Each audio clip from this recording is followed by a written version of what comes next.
Ryan Coogler finally made himself a vampire movie. Is it good? Well, we're going to talk about that and more on today's episode of the Geek Watch Podcast.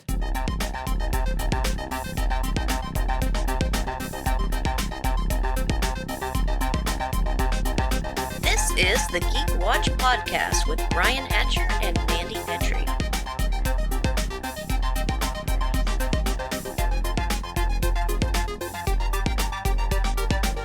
Greetings, Geek Watchers, and welcome to episode 247 of the Geek Watch Podcast. I'm Brian Hatcher. With me, as always, Geek Watch's very own resident geek goddess, Mandy Petrie. Hello, Brian, and happy spring. We just celebrated the third full moon, Easter Sunday, so Oh, yes. Of course, this is the time when the Easter Bunny comes back from the dead and, Yes. and hides Easter eggs. But I did want to talk about a couple of new trailers. We got a new trailer for Wednesday. Yes. That's so exciting. Yeah, apparently they're splitting the season into part one and part two. So I'm expecting one hell of a cliffhanger for the end of part one. And we got a glimpse at a couple of new people. We saw a little bit of Steve Buscemi. Yes. I'm very excited about that. I think he's playing the new headmaster Yes. of the academy.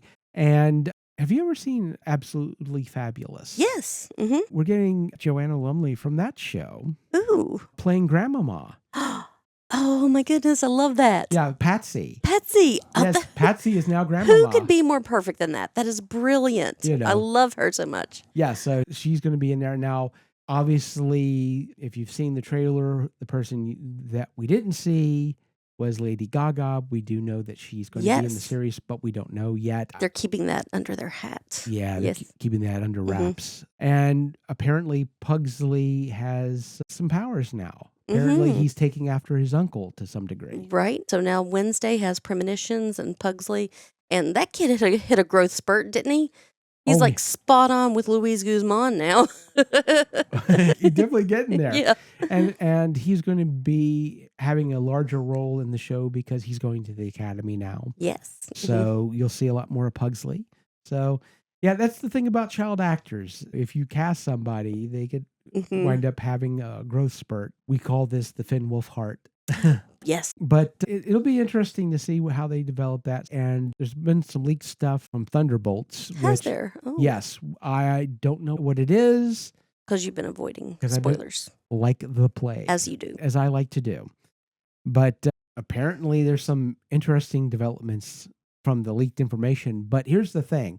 The reason why we're seeing leaked information is because Marvel has decided to do some fan screenings, early fan screenings. So if They just trusted people not to get out their cell phones. well, yeah, apparently that's what they did. Like, but we're trusting you guys. they shouldn't have let them bring them in the first No. place. But somebody snuck it in. Of course. Yes. But basically what they did was they wanted to do, obviously we don't live in a big city, but for some big cities, they had drawings for free tickets to come see these because they wanted people to build get the word out. Yes. to get the word out, which is a really good or a very bad idea. Because if you get a lot of great buzz from these early screenings, then it's awesome. If you get a lot of negativity and people saying terrible things about your movie because of these early screenings, and you've killed it before it's even had a chance to start. So it's a risk. It's a gamble. It's Vegas to do something like this. But Marvel feels pretty strongly about this movie to the degree that they feel like, dude, if we just let some people take a look at this, they're going to love it. And hopefully they're not going to give a bunch of details and spoilers about it, but they certainly won't be able to shut up about how much they enjoyed it and how it's awesome and people need to go see it. So that's definitely a gamble to put that out there. But they did, and there is a little bit of buzz right now saying, oh, you're not ready for this. It's great. And I've talked to you on this podcast before about how I was a little bit worried that this might be just another version of Suicide Squad. Yeah. And I'm not particularly interested in seeing Marvel's Suicide Squad. Now, the Suicide Squad I enjoyed that. Yeah. But John Cena just won WrestleMania. oh, yes. As a heel. As a heel, yeah. Yeah, that's Surprise. he basically did a Hulk Hogan. The last act of his full career, it was basically to go out being hated. But he's been a heck of a heel. One thing about I know we're starting to talk about wrestling, and this isn't the Geek Wrestle podcast, but here we are. But in a sense, he's always been betweener because he's always played like the face, but people didn't always like him because there's a point where if you're just too milquetoast, you get booed.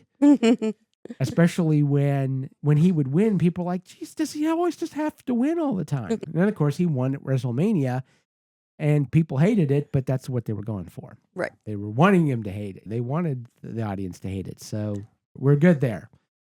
But the Marvel Cinematic Universe, they're taking a gamble with Thunderbolts, which I can understand why they're doing this because they really do need to get the momentum going again.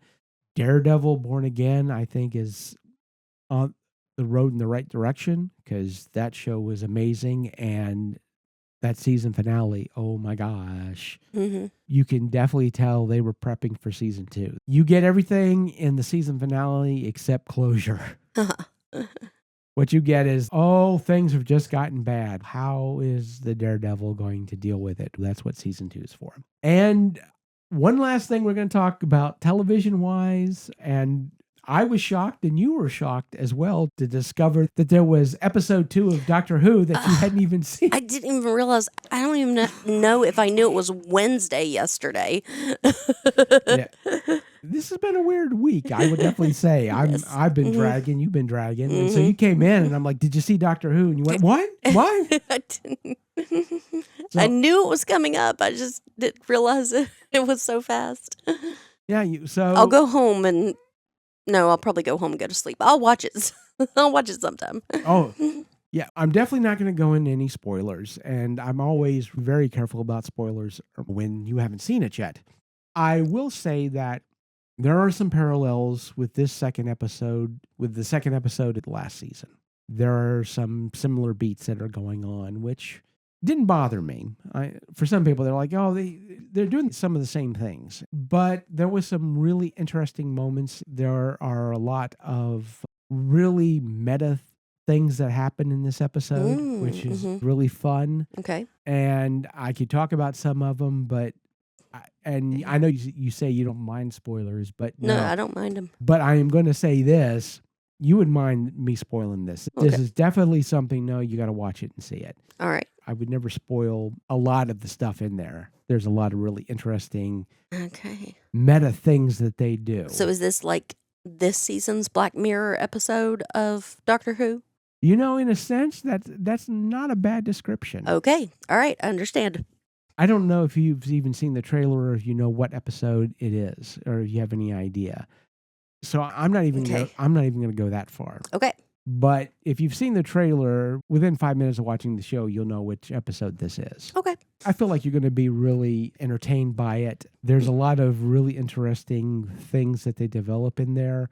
And that's definitely something I want to talk to you about more when you've actually seen the episode, because there are some interesting beats in there and some, like I said, some things, the meta that they've done where they, in a sense, they're actually talking about the show itself that I really want to talk to you about. But we will put that on the back burner for now. But let's talk some movies, because yesterday I went to see Sinners. This year's vampire movie. Oh, yes. Written and directed by Ryan Coogler. Okay. So I remember we were talking about it. I didn't know for sure. I knew he was involved in it. I didn't know. I didn't know if he was just executive producing it. But no, this is all him. And okay, so what'd you think? Oh, wow. Yeah? Yeah, this was really good. Now I've seen some people drawing some parallels between this and From Dusk Till Dawn. Oh. Because there's a conceit in From Dusk Till Dawn, which is when you're watching From Dusk Till Dawn, it's a crime story, and then suddenly there are vampires. Right, yes. And that's what happens here. There is a moment at the beginning where you get a flash forward and you see where, to some degree, where things are going to turn out, and you're like, oh my God, what the heck happened here? And then you flash back into one day. That's the other thing too. What I love about this movie, when everyone was happy. Yeah. What I love about this movie is it takes place over the course of one day. So the pacing is impeccable. Okay. And it's basically a prohibitionist gangster. I love it already. Southern fried Oh, Southern Gothic. Yes, Southern Yes. Gothic during Prohibition, and you have Michael B. Jordan as two brothers. And as you're very well aware as an actor, playing two different characters is difficult. You will think they cloned Michael B. Jordan, first of all, because never do you not feel like there's two people standing there. Wow. Never. There's a glamour scene at the beginning. I call it a glamour scene Mhm. because they're literally, for my mind, when I saw it, I was like, oh, they're just showing off now. Yeah, they must have Because- like mo-capped his stand-in, put the dots on his stand-in's face. They must have. I definitely want to look at the making of, because they start out the scene, the two of them are leaning against the side of their car. One of the characters' name is Smoke. The other character's name is Stack. Stack. Oh, Smokestack. Okay. Yeah. Yeah. So Stack rolls up a cigarette. Smoke pulls out a lighter and lights it for him. And then Stack takes a draw off of it, hands it to Smoke. Smoke takes a draw off of It's it. all the same actor. Wow. Yeah. And I called it a glamour scene because we're going to show you just how good we're going to make Uh-huh. it. You will believe there's two of those who got. We've come a long way since the Patty Duke show and the Parent Trap. Yeah. Because and shows like that in the movies, when you had those situations, you had cut camera A, cut camera B. Mm-hmm. There are very few scenes in this movie where you have the brothers where they're not in the same scene. They never really do like a 1-2 shot. They don't do 2 shots to cover things up. Now, there are moments where the brothers split up because they've got stuff to do. But whenever they're together, they are together. And there's one scene in particular that I can't really go into any detail about because it's a spoiler.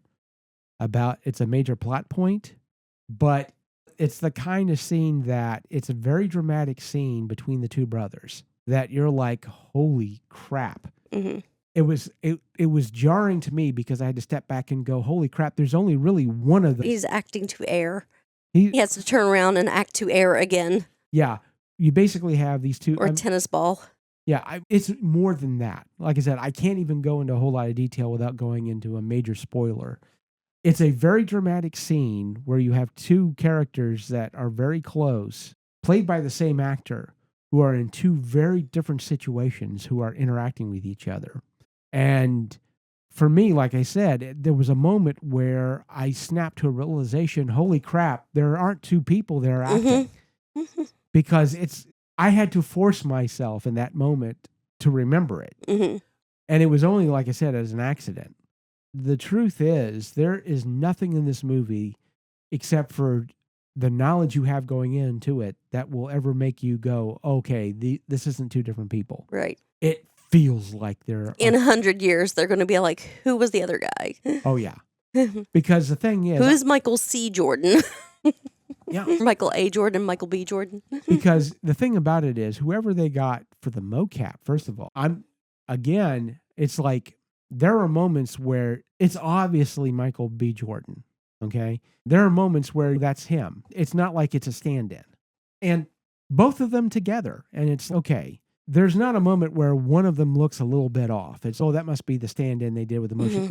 No, if they got somebody to stand in for any of the scenes, they are like a 1-to-1 match for him. Whoever they got to do it. Physically, he's exactly like Michael B. Jordan, to the point of he walks like him, moves like him, has the same build. For me, it was stunning. Just like I said, just that part of it shocked the heck out of me. But let's talk about the real part of this movie, which is the story. Holy cow, what a story. Well, I mean, we're talking Ryan Coogler. Mm-hmm.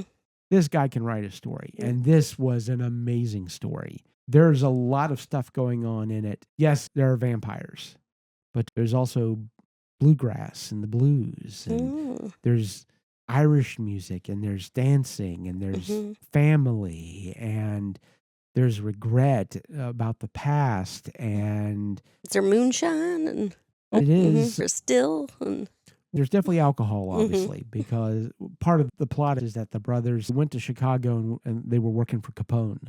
Ah, that's very cool. And they made the comment, it's like the plantations are up in Chicago too. They just have tall buildings there. We're at a point where, yes, slavery is over, but for poor black people, sharecropping was really all that they had going for them.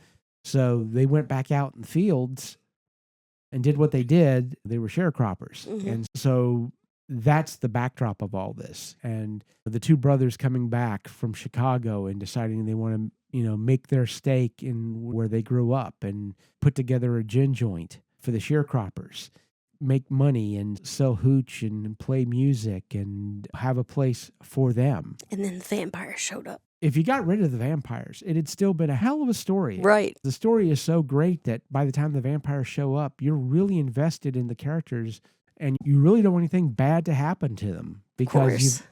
That's what makes a good story. Exactly. If Ryan Coogler didn't want to do like a vampire story, if he just wanted to do a story of these two brothers, it'd have been fantastic.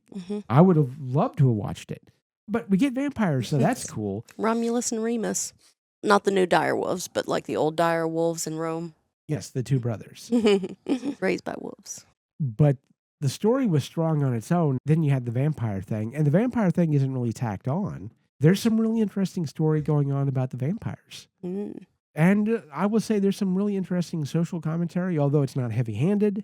There's definitely some stuff going on, or a sign of the times, especially there. And the way this vampire interacts with his prey is really powerful and potent when you look at the backdrop and where it's happening. Social commentary. There's a little bit of social commentary in there. Not, like I said, the best kind of social commentary where it's not like they're not screaming it at you. They're putting it in the story, and so you get it from the story. Well, tell me, how much would Rod Sterling have loved this movie? Oh, he would have loved the hell out of it. Yes. He would have loved the hell out of it. The Rod Sterling seal of approval. Yeah. That makes me happy. Yeah, and I haven't even talked about this one character that you see him a little bit in the trailers, but he has this really amazing arc from start to finish. He's a cousin to the two brothers. Okay. And he's somebody who's looking to improve his lot in life. And so he idolized the brothers because they got out of sharecropping and they went to Chicago. And made it big and got nice suits and came home. And came home with a lot of money. And this is somebody who has an amazing amount of talent. It's not like he's looking to be a criminal because he's a musician. He's a guitarist and a singer. And he's really good. The actor that got to play this character, Miles Canton, this is like his first film. His name was the character based on a real person? Did he sell his soul to the devil? I don't want to get into a whole lot of details about this because there's a lot of interesting things about this character that develop through and there's some supernatural aspects to his. Yeah, because there's the urban legend of the first member of the 27 Club sold his soul to the devil in like the 1920s, and he was the first member of the 27 Club, and he had a big sold his soul to the devil, at the crossroads, But that's exciting to see. Yeah, so there's some parallels there for sure. And like I said, this character, for somebody who's never acted in a major picture, he's carrying a lot of weight.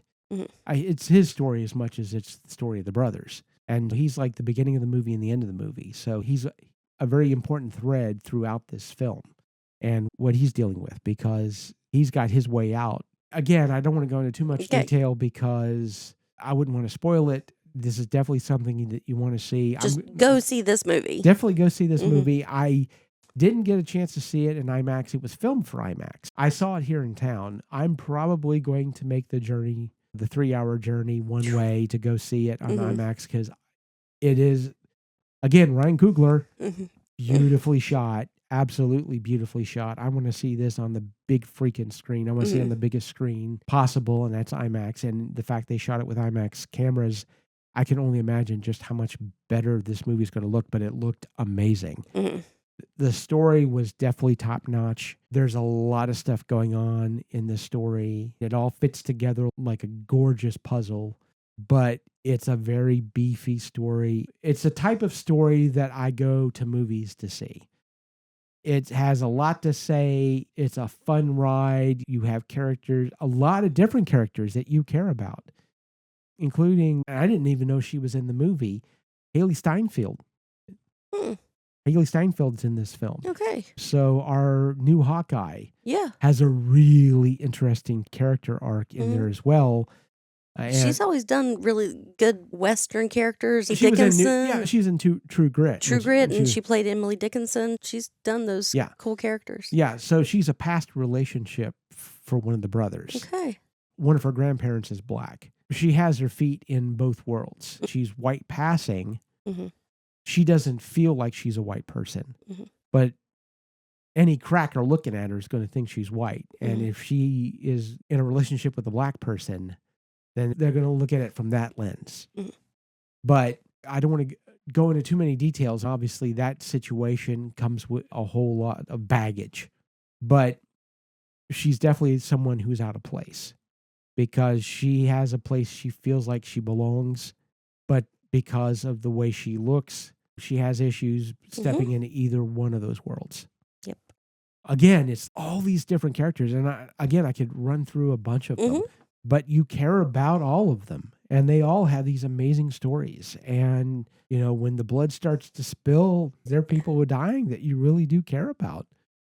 Ryan Coogler, you done it again. You made an amazing movie, one that I'm definitely going to be checking out again, and hopefully maybe with some friends, maybe we can, instead of having to pay for all the gas myself, we make a field trip out of this. But yeah, this is one of those absolutely what I love going to the cinema to see. It's an amazing film, and I cannot recommend it highly enough. It's great on a whole bunch of different levels, and it's definitely worth going to see. Now, there are other movies coming up. Can they measure up to the bar that this film is set? I guess we'll see. We shall see. And with that said, we come to the end of episode 247. Thank you for listening, and tune in next time for the latest in geek news and views with the Geek Watch podcast. For Mandy Petrie, this is Brian Hatcher, reminding all the Geek Watchers out there, we're all geeky about something. Be proud of yours. See you next time.